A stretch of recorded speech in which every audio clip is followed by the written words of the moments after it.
আগামীকাল মহাশিবরাত্রি, আর সেই উপলক্ষে আমি নিয়ে এসেছি একটা দারুণ ডেজার্ট রেসিপি।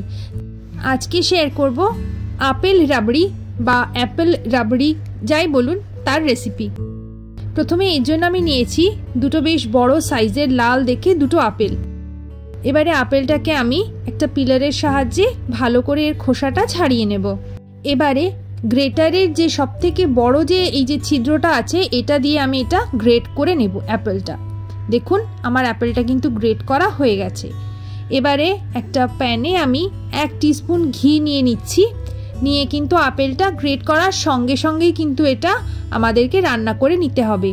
আপেলটা ততক্ষণ রান্না করতে হবে যতক্ষণ না এর জলটা পুরোপুরি শুকিয়ে যাচ্ছে, কারণ আপেলে থাকে এক ধরনের অ্যাসিড যাতে কিনা পরবর্তীকালে দুধটা কেটে যাওয়ার সম্ভাবনা থাকে। দেখুন আপেলের থেকে কিন্তু পুরো জলটা শুকিয়ে গেছে আর আপেলটাও কিন্তু বেশ সেদ্ধ হয়ে গেছে।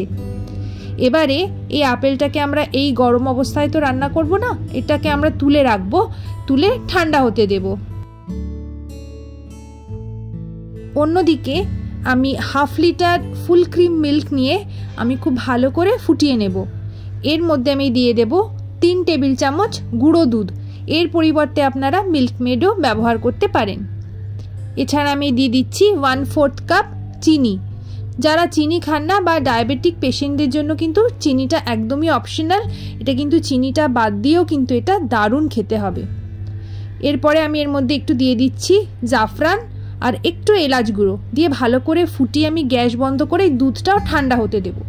এবার এই ঠান্ডা দুধের মধ্যে কিন্তু আমি এই আপেলের যে সেদ্ধ যে মিশ্রণটা ছিল এটা আমি দিয়ে খুব ভালোভাবে আমি আপেলের সঙ্গে দুধটা মিশিয়ে দেব।